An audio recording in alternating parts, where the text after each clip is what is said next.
Hello friend, this is Vikas Pandey and welcome to easy-for-you.com। आज के इस ट्यूटोरियल में हम कमांड लाइन आर्गुमेंट के बारे में पढ़ने वाले हैं।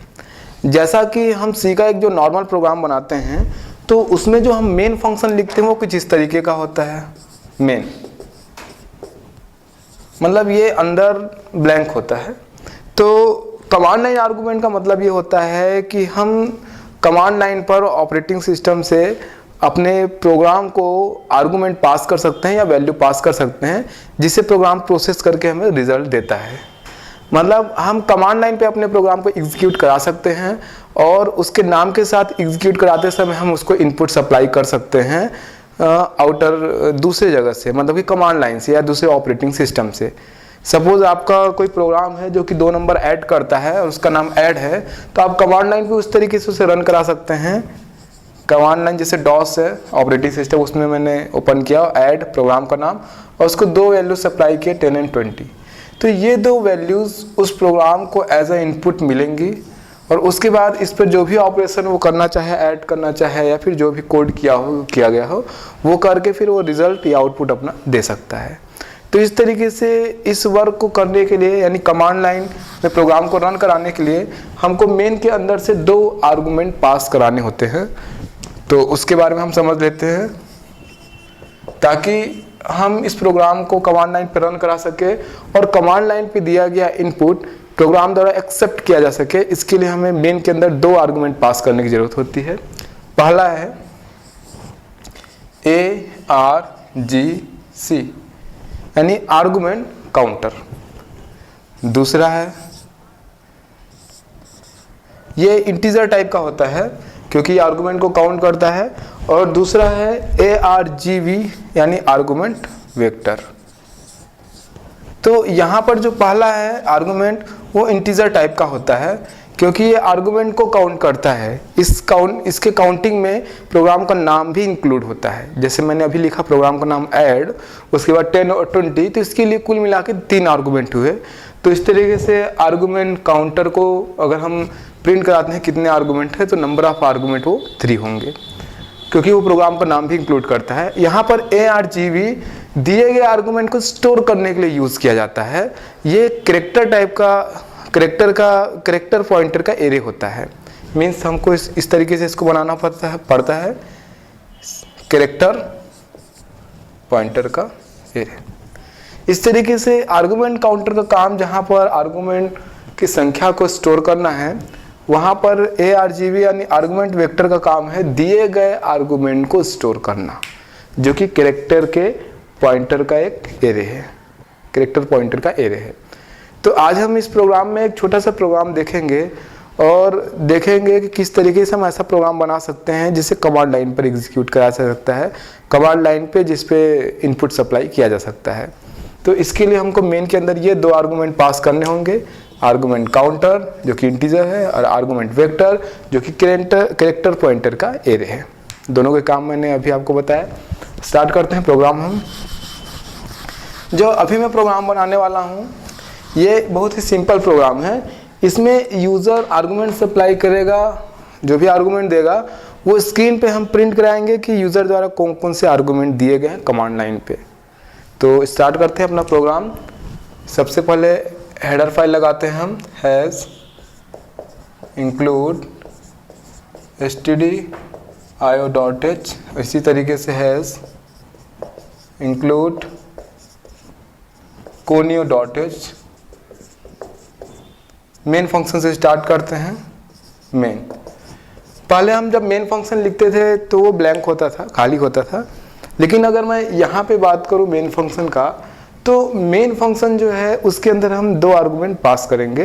तो पहला होगा इंटीजर टाइप का, इंटीजर ARGC आर्गुमेंट काउंटर, जबकि दूसरा होगा कैरेक्टर पॉइंटर का एरे ARGV आर्गुमेंट वेक्टर।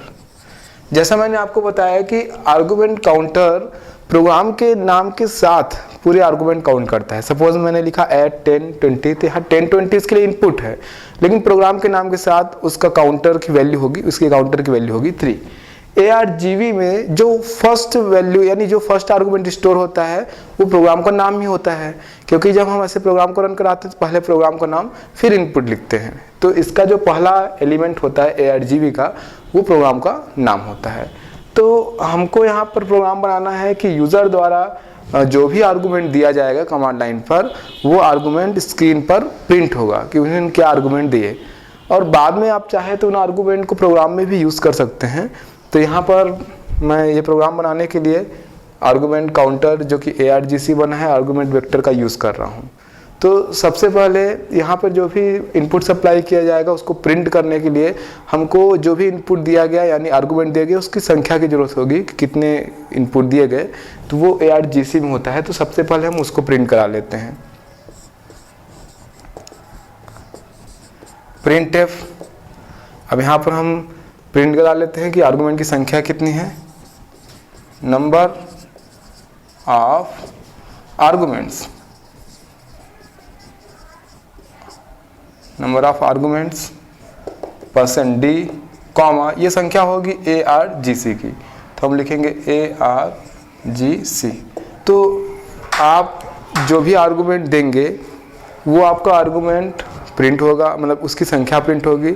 ये आपके जो फाइल का नाम है उसके साथ इंक्लूड होके प्रिंट होता है। जैसे हमने 2 आर्गुमेंट दिया तो आर्गुमेंट की जो संख्या होगी वो होगी 3। इस तरीके से जो आर्गुमेंट यहाँ पर प्रिंट होगा वो आपके द्वारा दिए गए प्रोग्राम के नाम के साथ होगा। मतलब आपने सपोज 2 आर्गुमेंट इनपुट कराया है तो प्रोग्राम के नाम के साथ ही आर्गुमेंट की संख्या होगी 3। तो आगे बढ़ते हैं। अब इन आर्गुमेंट को प्रिंट कराने के लिए मैं एक वेरिएबल बना रहा हूँ int i, क्योंकि एक फॉर लूप लगाऊंगा जिसमें सारे आर्गुमेंट जो आप देंगे वो प्रिंट होगा। तो फॉर लूप में यहाँ पे लिखते हैं फॉर। अब यहाँ पर जो सबसे पहला नाम होता है वो फाइल का नाम होता है, यानी आपके प्रोग्राम का नाम होता है। तो उस प्रोग्राम को ARGV 0 पर स्टोर होता है, तो उसको छोड़ के जो इनपुट दिए गए हैं उसको हम प्रिंट कराते हैं। अगर हम केवल प्रोग्राम का नाम प्रिंट कराना चाहें तो ARGV 0 को प्रिंट कराएंगे तो प्रोग्राम का नाम होगा। हम आर्गुमेंट प्रिंट करा रहे हैं तो फॉर i = 1 से स्टार्ट करते हैं और i is less than ARGC, क्योंकि ARGC की जो संख्या है, सपोज आपने 2 इनपुट दिया तो 3 होगा।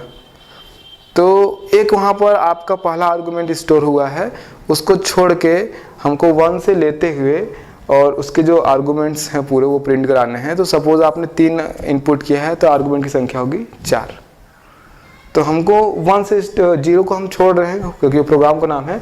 1 से लेते हुए 0 1 2 3 ये स्टोर होता है, तो हमको 0 को छोड़ते हुए 1 2 3 को प्रिंट कराना है। तो इसलिए i = 1, i is less than ARGC और i++। तो अब हमको यहाँ पर आर्गुमेंट्स को प्रिंट कराना है। तो स्क्रीन पर हम लिखते हैं message printf argument %d, argument की जो भी संख्या होगी वो प्रिंट होगी, इज इक्वल, क्योंकि यहाँ पे जो आर्गुमेंट देने वाला हूँ मैं वो नाम देने वाला हूँ अलग अलग प्रोग्रामिंग लैंग्वेजेस के, तो वो भी स्ट्रिंग टाइप का होगा। इसलिए उसके लिए मैं %s यूज कर रहा हूँ। Argument %d is equal %s। यहाँ %d उस आर्गुमेंट की संख्या है जो कि i है, तो ये हो गया पहला i।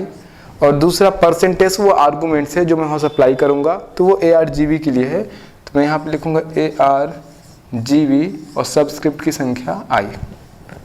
तो इस तरीके से यहाँ पर जो भी आर्गुमेंट आप देंगे वो प्रिंट होगा कि पहला आर्गुमेंट, दूसरा आर्गुमेंट, तीसरा आर्गुमेंट, और ये फॉर लूप क्लोज। लास्ट में हम मेन को क्लोज करते हैं।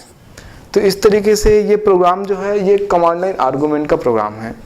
यहाँ पर आप देख पाएंगे कि ARGC ARGV का यूज़ किया गया है। यहाँ पर getch का यूज़ नहीं किया गया है, क्योंकि जब हम प्रोग्राम को कमांड लाइन पे एग्जीक्यूट कराते हैं तो कमांड लाइन पे एग्जीक्यूट कराने के बाद आउटपुट देने के बाद अपने आप ही वो कर्सर प्रॉम्प्ट पे जो भी उसका ड्राइव है वहाँ पर आ जाता है, तो वो हमको आउटपुट दिखाई देता है स्क्रीन पर।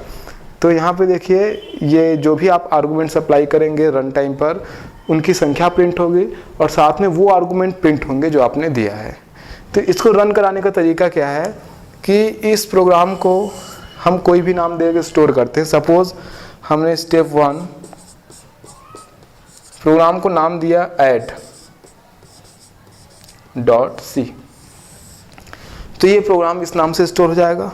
फिर स्टेप 2 आप प्रोग्राम को कंपाइल करेंगे और चेक करेंगे कि प्रोग्राम में कहीं कोई एरर ना हो। जब ये पूरी तरीके से कंपाइल हो जाएगा प्रोग्राम, यानी कोई एरर नहीं होगा, तब आप इसे कमांड लाइन पे एग्जीक्यूट करा सकते हैं। कमांड लाइन पे एग्जीक्यूट कराने के लिए